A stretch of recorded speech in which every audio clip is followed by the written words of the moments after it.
स्वागत है आप सभी भक्तों का आज की प्रश्नोत्तरी में। जो YouTube पर जुड़ रहे हैं वो चैनल को सब्सक्राइब कर लें और शेयर कर लें। राधे राधे गुरुजी। आपके कोटि कोटि नमन गुरुजी। गुरुजी, आपने आपके गौशाला की वृद्ध माताओं के दर्शन किए और भोग भी खाया प्रभु जी, बहुत अच्छा लगा। प्रभु जी, मन में यही प्रश्न होता है, कई पुस्तक पढ़े हैं, आर्टिकल्स भी पढ़े हैं, उसमें सीधे लिख दिया गया है कि कलयुग का अंत हो जाएगा। उसके विख्यात रूप में नहीं लिखा है, तो आप उसको बता सकते हैं कि कैसे अंत होगा कलयुग का? कल की भगवान आएंगे और पुनः धर्म की स्थापना कर देंगे। जैसे दीपक जलते ही अंधकार समाप्त हो जाता है, उसी प्रकार जब अधर्म ही अधर्म चारों ओर होगा, उस समय कल की भगवान आकर धर्म की स्थापना कर देंगे। सबके हृदय में धर्म जाग जाएगा। जो अधर्मी थे वो भी धर्मात्मा हो जाएंगे, जो नहीं बन पाएंगे उनकी मृत्यु हो जाएगी। गुरुजी, तो अभी जैसे विज्ञान बहुत बढ़ रहा है, लोग बंदूक से लड़ते हैं, बॉम्ब से लड़ते हैं, तो उसमें तो लिखा है कि वो घोड़े पे सवार होके हाथ में तलवार लेके आएंगे, तो वो युद्ध कैसे लड़ेंगे? उसी से लड़ेंगे या जैसे बंदूक वगैरह होती है उससे? बेटा, समय बदलता है। हर समय ये साइंस का, ये नेट का युग नहीं रहेगा। ठीक है, अभी है, 100 साल बाद भी रहेगा, 1000 साल तक रहेगा।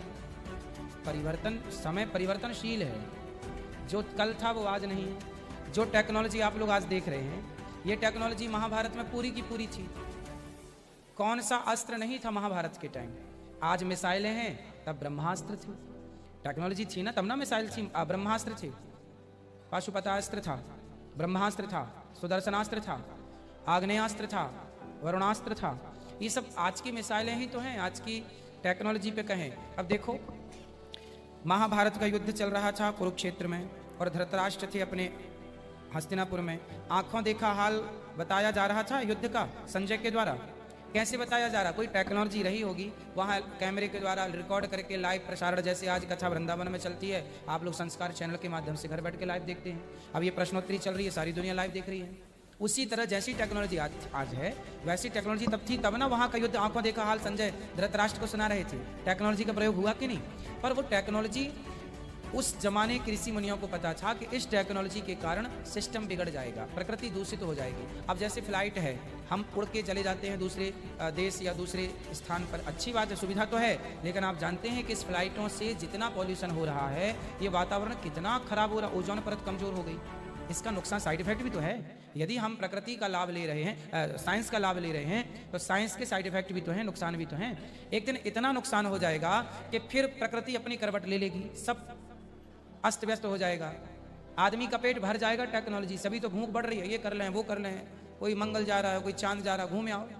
लेकिन एक दिन आएगा कि सबका सबसे पेट भर जाएगा और सामान्य जिंदगी जीने में आदमी विश्वास करेगा, सामान्य जीवन फिर आएगा, फिर वही धनुष्वाण आएगा। अभी कितने भी मल्टियां बना लो, लेकिन फिर वही पुराने जो परंपराएं पहले थीं वो फिर लौट कर आएंगी। आप लोग देखते हैं कि नहीं, फैशन, जो हमारी माताएं आज कपड़े पहनती हैं, साड़ी, हर दूसरे साल नई साड़ी का फैशन आ जाता है, हर साल। तो जो पुरानी साड़ियाँ थीं, जो कल तक आपको गंदी लगती थी, अब उनका फैशन चल रहा है, तो फैशन में चल रहा है। फिर वो रिजेक्ट हो जाएंगी, साल भर बाद पुराना पैटर्न हो जाएगा, फिर कोई नया आएगा, फिर घूम फिर के वही आएगा जो आज आपने रिजेक्ट किया है। तो यही ना चल रहा है प्रकृति। तो आज धनुष्वाण से शुरू था, फिर बीच में टेक्नोलॉजी, मिसाइल, बंदूक, तोप में आ गए, फिर आएगा। ये सब देखते चलो, आगे आगे होता है क्या। गुरुजी, और जैसे अभी 100, 200, 500, 1000 साल बाद करवट फिर होना। गुरुजी, जैसे अभी रूस यूक्रेन में ऐसे युद्ध होता है, तो उस समय कैसे युद्ध होगा? उस समय धनुष्वाण से ही होगा। नहीं, जैसे किसी देश के बीच में होगा या किसी? देखो, पूरा सिस्टम भारत से चलता है, हेड ऑफिस भारत है पूरी दुनिया का। भारत के बदलाव का पूरी दुनिया पर प्रभाव पड़ता है, भारत के बदलाव का। इसलिए जो होगा भारत में होगा। भारत में यदि धर्म की स्थापना हो गई, तो ये धर्म की स्थापना यहाँ हो गई, तो पूरी दुनिया में धर्म की स्थापना हो जाएगी, क्योंकि मूल हेड ऑफिस दुनिया का भारत है। इसलिए यहाँ से आज भी सारी दुनिया, आप मानो ना मानो, सब भारत को फॉलो कर रहे हैं। जी गुरुजी। गुरुजी, और फिर लास्ट प्रश्न था गुरुजी, जैसे बुक में लिखा गया है कि संसार का अंत, समुद्र में तूफान आ जाएगा, तो उससे पूरी दुनिया डूब जाएगी। प्रलय आएगा तो पृथ्वी पानी पानी हो जाएगा चारों ओर। तो गुरुजी, सारे लोग उसी में, वो जिन्हें भगवान बचाना चाहेंगे वो बच जाएंगे। पर गुरुजी, कलयुग का तो अंत हो जाएगा ना, वापस से पृथ्वी निर्माण होगी। आप प्रलय की बात कर रहे हैं, प्रलय नहीं होगा। प्रलय कभी कभी होता, युग बदलने पर प्रलय नहीं होता। जब कल की भगवान आएंगे, दुष्टों का दमन करेंगे, धर्म की स्थापना होगी, तो फिर पुनः सतयुग स्टार्ट हो जाएगा।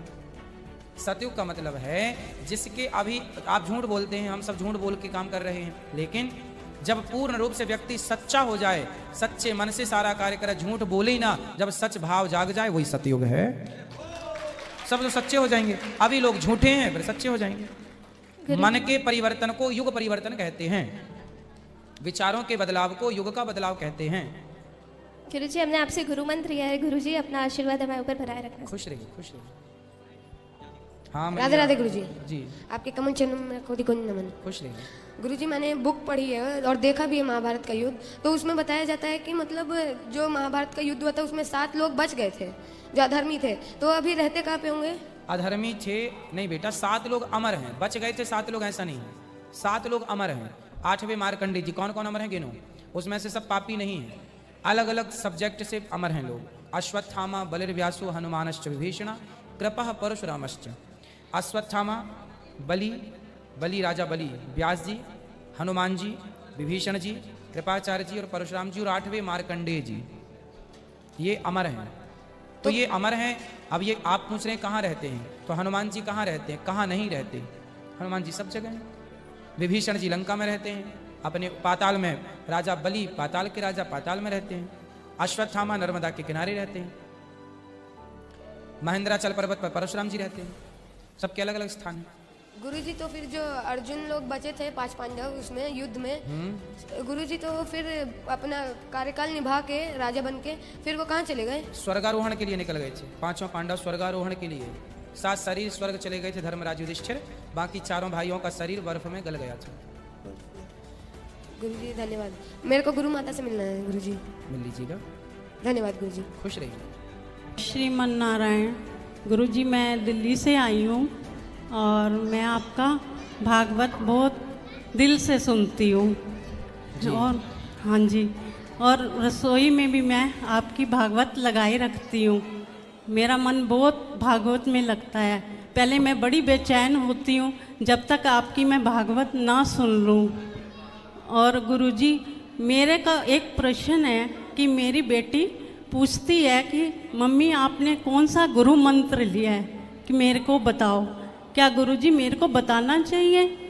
मूल मंत्र अपने पास रखना है, मूल मंत्र नहीं बताना। द्वय मंत्र बता सकते हैं। अच्छा गुरुजी। जी गुरुजी, ये 2 लाइनें मैंने बोली। मुझे इतना प्यारा गुरु मिला, गुरु का सोना दरबार मिला। मुझे इतना प्यारा गुरु मिला, गुरु का सोना दरबार मिला। मेरे अच्छे कर्म थे जो मुझको इतना प्यार मिला। मुझे इतना प्यारा गुरु मिला, गुरु का सोना दरबार मिला। राधे राधे गुरुजी। राधे राधे। महाराज जी का वीडियो कैसा लगा, आप लोगों को अच्छा लगा हो हमें कमेंट करके जरूर बताइएगा और लाइक और शेयर जरूर करिएगा मित्रों। जय श्री राम। राधे राधे। जरूर ले लीजिएगा दोस्तों, इससे आप सभी को हर वीडियो देखने को मिलेगा। जय श्री कृष्ण।